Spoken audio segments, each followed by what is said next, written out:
This is BG Dino, the Terradome Soldier. You may have seen me on the Dante Show Network. You may have seen me on Mark Moore Podcast. I'm here to do the movie review of The Wolfman. Sit back, relax. We're about to have fun. I got a lot to unpack. Hold up. What's wrong? Hold up. Something ain't right. This will be a spoiler review.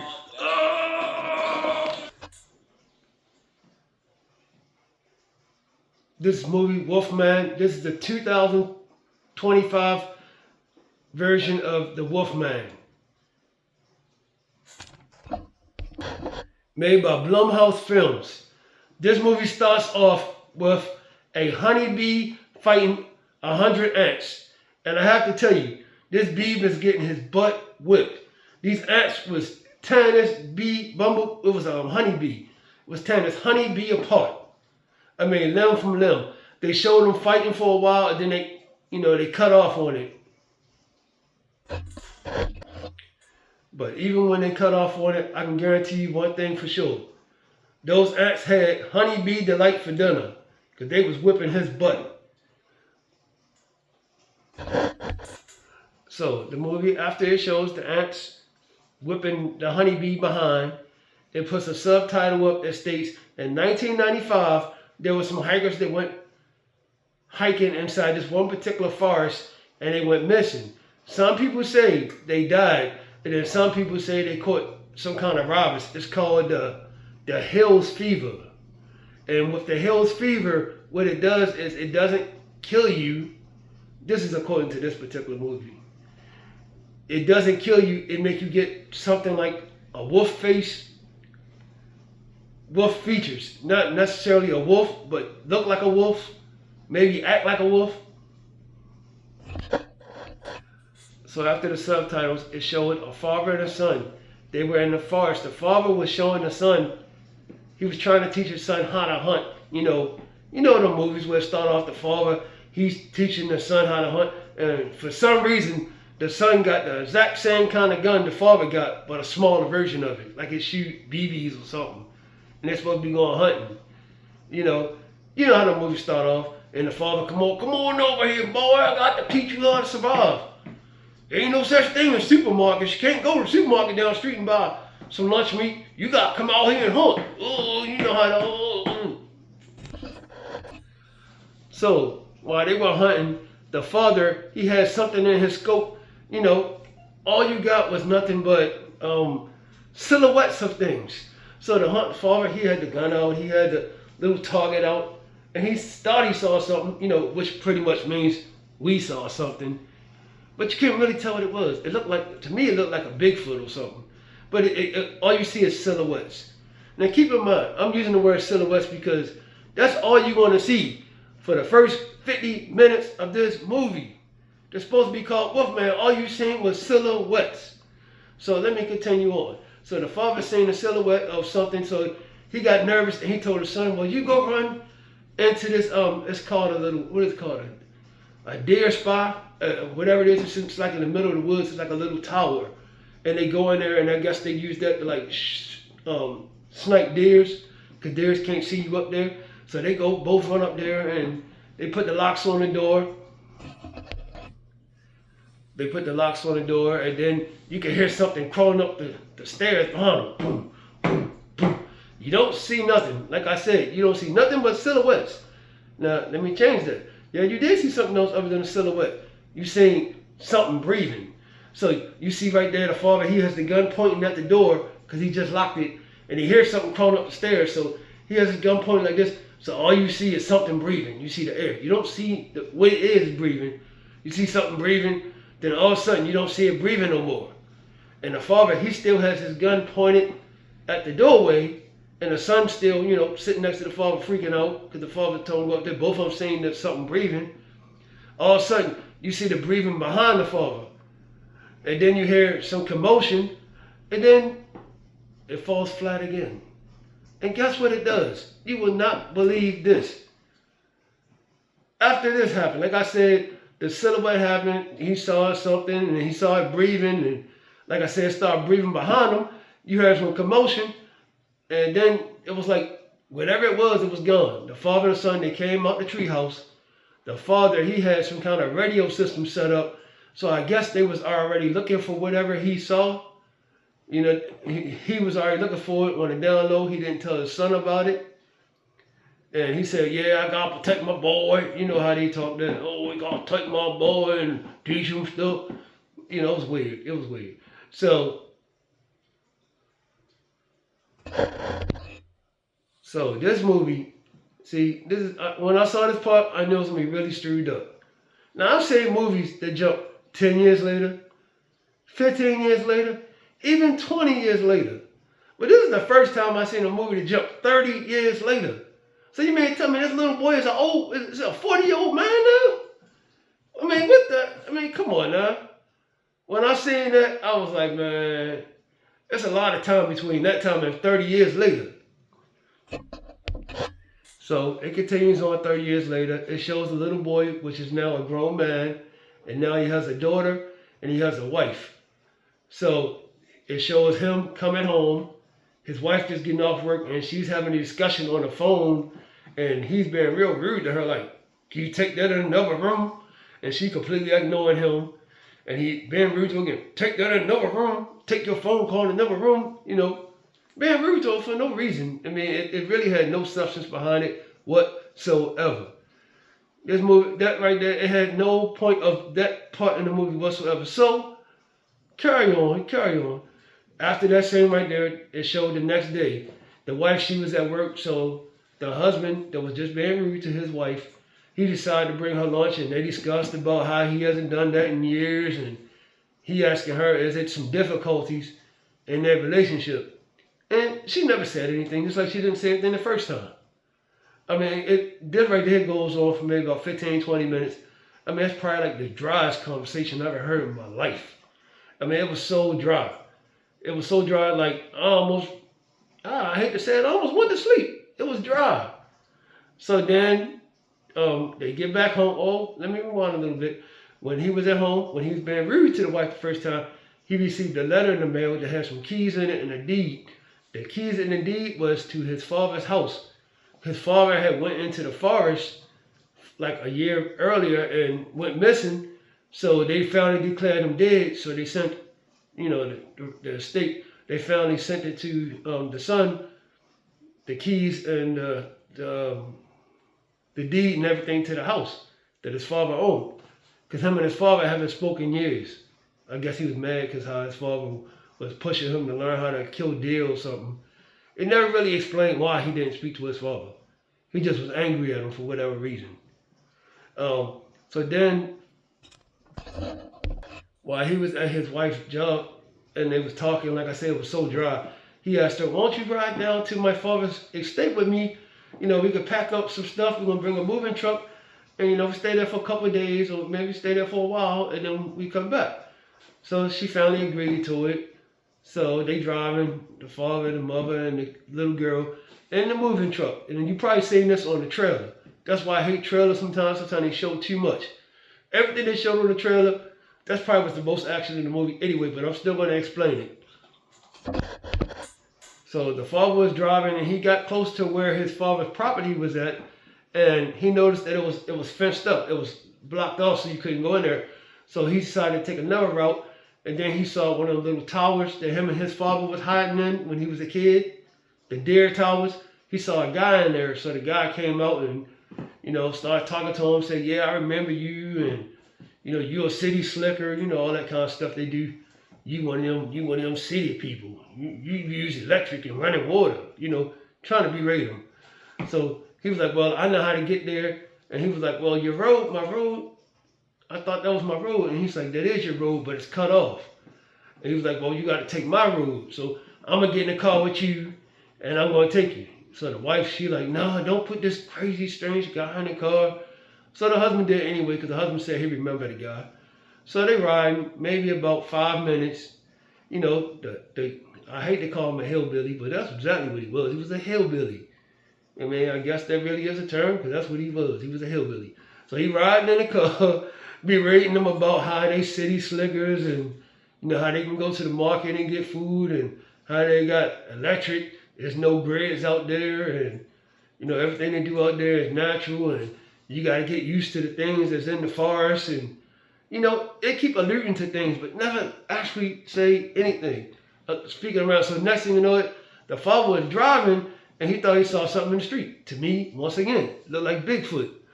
But all they show is a silhouette. I told you, they only showed silhouettes for like the first 50 minutes of this movie. All you seen was silhouettes of something. So the father, instead of him running the stuff over, he decided to turn the truck over and ride off a cliff, pretty much. Off a cliff with his truck, with his family in it, off something that he don't even know what it is in the middle of the street. So they end up flipping over the cliff, they hanging on a tree. You know, so the truck is like levitating off the ground, stuck on trees. So once the truck finally settled down on the trees, the hillbilly guy, he opens his door and he just falls flat down on the ground. He wasn't dead or anything, but it was up maybe about 10, 15 feet off the ground. So he just fell down. And he injured, of course, from the truck flipping over a million times. And the father, he could hear something coming towards him. I hear something growling like, grr, grr.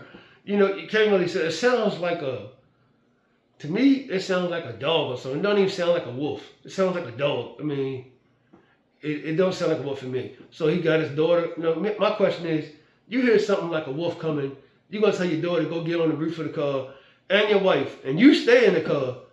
And then you hear something coming towards the door where the guy just fell on the ground. His door is open. You trying to close your door while your wife and your daughter are sitting on the side of the truck up there. This guy's still on the ground. You trying to close the door. So at the moment while he was closing the door, the so-called wolf, I'm going to go ahead straight to the point. I'm going to tell you, I don't believe it was a wolf. It does not look like a wolf to me. This wolf mask right here I got on is more of a wolf than you're going to see through this entire movie. I tried to hold off on saying it, but I got to say it. This was not a wolf movie. This movie right here, I don't believe it's a wolf movie. I'm going to tell you what I believe this movie was. This movie right here is not a wolf movie. It did not look like a wolf. So whatever it was, it got the guy, dragged him off and things like that, you know, and ran off. You know, you see his body getting dragged off. So the father and the daughter and the mother, the father finally decided to go up there with his family outside the car, and they eventually got away from the area. They eventually got away from the area where the noise and stuff was at. So as they walking through the forest, he said, "Oh, I see that house right there. That's actually my father's house." So it's probably like about 3 miles away. It's in sight where they can see it, but it's still a little distance. They gotta run to it. So as they walking, they can hear something behind them, growling or laughing or whatever it was, because like I said, it wasn't no wolf. So as they going, you know, let me change something. As they was going, the thing, whatever was behind them, it caught like a scratch on the father or something like that. So from the scratch, it was like a little tiny scratch, but it didn't even show that him getting scratched. So, you know, it didn't like really focus on the fact that, okay, the father got scratched, so now you got to worry about the father. It didn't really do that until they got to the house and the wolf grabbed his leg and, I'm sorry, I ain't gonna call it a wolf because I'm not giving it that kind of respect. I'm not giving it that kind of respect. And this is like, we talking maybe 50 minutes into the movie. This is all you seen. Some kind of fake hand. You didn't see no face. This is the only thing you seen clear. Like I said, through the whole movie, all you saw was silhouettes. You saw this right here, grabbed the father's leg and maybe scratched it or something like that. That's the only thing you seen clear. And the mother, the daughter, and the father, they finally pushed it out the door and he locked the door. Now, I'm going to stop the movie right here. Pause that for a second because I'm going to tell you what I believe this movie really was. This movie was not a wolf movie. It had nothing to do with wolves. It's talking about some kind of disease that people get from being in the forest. It reminds me of this movie that I seen once before called Cabin Fever. I'm not sure if you've seen it. It's an older movie. It came out in, I believe, 2002, Cabin Fever. Have you ever seen this before? This is what this movie is like, with less action. Cabin Fever had a lot of action, so I'm not going to disrespect Cabin Fever like that. But this movie right here is what this movie should have been something similar to. Should not have been called wolf movie. You'll see why. Because like I said, most wolf movies, you become a wolf because a real werewolf or something scratched you, not somebody that's been in the woods and contracted some forest disease or something like that. You know, it didn't happen like that. And like I said, if you see, hopefully you don't go to see the movie. Hopefully you wait till it come on Peacock or, you know, Netflix. I wait till it come on public television for real. If you can get it for free, shit. If you can get it for free, watch it on YouTube. This movie was terrible. This movie was boring. You know, it was boring, and it dragged on so long before anything happened. So back to the movie. Back to the movie. So after the scene where the father's leg got scratched by whatever that was trying to claw through the door, he lays there and he starts bubbling up and stuff like that. He looks more like he started looking like the guy from this movie right here. You know, Seth Brundle from The Fly. Remember how he bubbled up and started looking real crazy before he transformed all the way into The Fly? This is what this movie was like. This movie and the last thing I showed, this is what he started looking like probably maybe like 10 minutes into after he got scratched at the door. He sits there and he drools. He gets angry at his wife. He gets angry at everybody. He lays down. And then the most weirdest thing happened. Now we talking maybe an hour and a half into this movie. One of the most exciting things happened. He's sitting there out of nowhere. He just goes and starts eating on his own arm. I mean, grubbing back. I mean, he was eating his arm like he was at KFC, you know, finger looking good. I mean, he was just eating it like, he was eating like he was at Golden Corral at the buffet on a Sunday. Yeah, man, he was tearing that arm up. He had like he had some of that, what's that stuff they call Franks? They put that stuff on everything. He had some of that on his arm. He was just tearing his arm up, and his wife just looking at him, and he just going back on it. And then the crazy thing is, he just stopped, and then it was like it never happened. Nobody addressed the situation. Why did dad just eat his own arm? Why did the wife, why did this man just eat his own arm? Nobody addressed the question. Nobody even asked. Nobody looked. It was like, okay, he did it. Okay, it's over now. So then it drags on again. After that one little small scene of him eating his arm, it drags on again for probably like another 20 minutes. And then finally, the beast or whatever it's supposed to be, werewolf, I call it a humanoid or something like that because it looks nothing like a beast. I've never seen a werewolf with no teeth. I mean, and you see the way I am right now? This is exactly how the werewolf was. He had a hand, face, he had nothing on his chest really. I mean, this right here is 1,000% improvement on what this movie showed. At least this looks like a wolf. That looks nothing like a wolf. It was no werewolf. This movie was not a werewolf. The Wolfman, the Wolfman been used more than a hooker at a bachelor party. They should not have used that name, man. I mean, they used that name more than a washing machine at an old folks' home. They used that name too much. The Wolfman, he got used more than everybody. I mean, I know they done did Frankenstein bad. I know they done did Dracula bad, but they done did this Wolfman bad. I mean, he got turned out. They did this dude dirty. So once the humanoid Wolfman decided to break in there and try to attack the wife and the daughter, then the father, he decides, okay, now he's going to transform into something. After he growled for about 15 more minutes of drooling and looking like Seth Brundle from The Fly, like his ears and his teeth started falling off and things, like The Fly. Pretty much it's like The Fly, Seth Brundle. His stuff started falling off.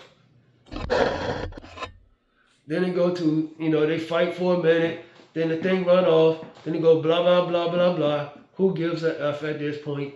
You are already so miserable with the movie because you don't see no wolves. You ain't got no wolf story. All you see is so you hear some noise and the father, he goes fight the wolf and then, he ends up killing the wolf. And after he kills the wolf, he looks down at the wolf arm. Because like I said, it ain't no wolf really because his body just like mine. He see the tattoo that his father had. So the wolf, the humanoid wolf or whatever it's supposed to have been, that he fought was actually his father because his father went into the woods and everybody thought they declared him dead, but he was actually one of the things, what they call it, the Hill's disease wolf head person. That's what they call it. You know, remind me never go to the woods because, I mean, I'm scared now. They're scared me to go to the woods for everything. You know, I'm scared of Jason, scared of the girl from Sleepaway Camp, scared of the person from Hills Have Eyes. Now I gotta be scared to catch the Hill's disease where I could turn into a wolf or look like a wolf and start drooling all over the place. My hair fall off, my eyes start getting bubbly and skin getting all yellow and white. You start drooling white stuff all the time. No, man. So I'm staying out the woods. See? These movies right here, they teach you stuff. Stay out the woods.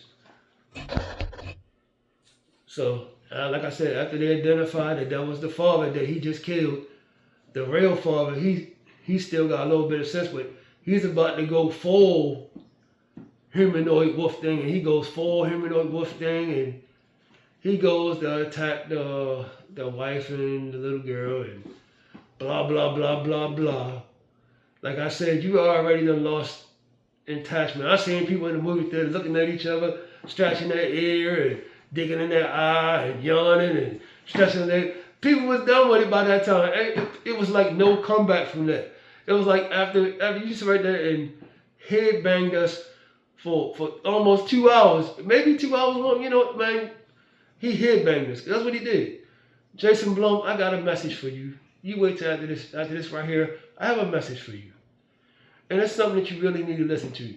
I don't know if you're going to listen to somebody small town like me, but you need to hear what I got to say. So anyway, the mother and the daughter, they eventually, you know, killed the father because he was coming at them. Like I said, who gave a damn at this point? And I always say I'm going to give my movie review. My movie reviews go like this. 5 out of 5, Pterodon Soldiers is the best. 0 out of 5, Pterodon Soldiers is the worst. This movie is going to get a 1.0. This movie was terrible. The acting was terrible. They had no real good name actors. It had no wolf. The storyline was terrible. You know, the storyline was terrible. So I give it a 1 out of 5. I give it 1.1 out of 5. This movie was terrible. Don't spend your money on it. Please don't. And if you do, don't say BG Dino didn't warn you. Because I am warning you. Do not spend your money on it. This is why I waited a couple of days, because I didn't want to, you know, some people may have spent their money. I don't want to hurt nobody's feelings. But if you ain't seen it by now, you don't need to see it. I seen it for you. I took the pain for you. I took that shot. I stood right there and just pop, pop, pop, pop. I took it. This movie was terrible. It was boring. It had no point to it. It was not Wolfman. You know, they abused Wolfman. I actually feel bad for Wolfman. They abused the Wolfman. This is directly to you, Jason Blum. P.S. If you want to make a horror movie, make a horror movie. Why would you make your previews so scary, but then make a flat movie? This should not be the scariest part of your movie. Can you see this? This should not be the scariest part of your movie when it come on. That should not be the scariest part of your movie. How about if you got a jump scare, let it be something behind it? How about that? How about just give people what they want? The storyline does not have to be perfect. The storyline can be cheesy. Give us a high body count. Give us carnage. Give us blood. We don't care about the storyline. The storyline can be corny. As long as you keep us entertained. We don't want to wait all the way to the last 20 minutes of your movie to get an explanation of what's going on. And then when we get it, we're like, oh, okay, that's what it... We should not have to go to the movie theater with a lab coat on. We should not have to bring a microscope or a notepad. Jason Blum, hear me. We should not have to go to the movie theater to be educated. We should not have to use our brain. We should be able to go in there, turn our brain off, and enjoy a film. You know, you got us going in there. We have to be scientists and try to figure out this part and remember that part. I'm like, come on, man. This is not a classroom. You know, maybe we should call you Professor Jason Blum. You know, this is ridiculous. We should not have to go to the movie theater to get a lecture. We don't want to go there to learn. We don't want to go there to try to be detectives. Even if it is a detective, they go to the movie. They don't want to be a detective there either. They go in there to enjoy themselves and relax. Jason Blum, take my advice. Stop it, or people gonna stop checking out your movies. The last 3 or 4 movies I seen of yours was stinkers. I mean, the best part of your movie should not be your intro, the picture I just showed. That should not be the best part of your movie. This movie stunk. This movie sucked behind. This movie sucked booty. It's terrible. I mean, I hate to say it like that. It's ridiculous. I feel like that you didn't even take the time. My thing is, y'all take more time on you took more time on the preview convincing somebody to come than to convincing somebody to want to stay. You know, I'm going to stay if I go to the movie because, like I said, you know, I'm going to do a movie review, and I owe it to my subscribers. And it's by my subscribers anyway. I appreciate each and every one of you guys. You know, I appreciate each and every one of you guys. And if it's a movie you want me to review, just leave it in my comments. I do check my comments. And if you do leave it, you know, like I said, if you leave a movie, I'll see it. I'll make a preview before I make the movie. So if you put it down there and you see the preview, then you know that's the movie I selected. I'm here to make y'all happy. I'm here to entertain you guys. You know, I appreciate each and every one of you guys. Believe it, I really do. But Jason Blum, take my advice. Cut out all the super smart stuff. You know, stop making boring crap. People are going to stop watching your movies. They're already doing it to Jordan Peele a little bit. You know, we don't go to movie theaters to try to become scientists. We don't go there to try to, you know, figure out square roots and stuff. We don't go there for that. We go there to be entertained. Let me turn my brain off. Let me be entertained. I don't want to have to think. I don't want to just see, oh, this person got a haircut, or oh, that person got smacked. Oh, man, it was like 20 people died in this movie. This is what I want to say when I walk out the door. I don't want to, in fact, I actually had a conversation with somebody else sitting next to me, a couple seats down from me, when I left, and he asked me what I thought, and I was amazed he asked me, and I said, man, this movie stunk. And he was like, man, I was hoping you was going to say that, because I ain't want to, you know, hurt nobody feelings. He said, man, this movie was terrible. This movie was terrible. Terrible. That's the end of my movie review. My next movie review, I believe it's going to be the movie called Companion, but that doesn't come out to I believe the 31st of January. That might be the one movie that can survive in this January cesspool, because this movie right here, it fell directly in that January cesspool. You know, January is nothing but a movie cesspool. Every now and then you might get something, but this movie Companion, it looked like it got some potential. So unless one of you guys leave a comment for me to do a different movie review of something old or whatever, because I saved everything, my next one will be about the movie Companion. Thank you. Shout out to Dante's Show Network Forever. Shout out to Miss Jersey. Subscribe to her channel. It's Forensic88. She does movie reviews. She does true stories. And she does other content. Subscribe to her channel. Subscribe to June 5th. He does comedy. He does real life stories. He does interviews. He does other things, other content. Subscribe to his channel. This is BG Dino, the Terror Dome Soldier. Salute.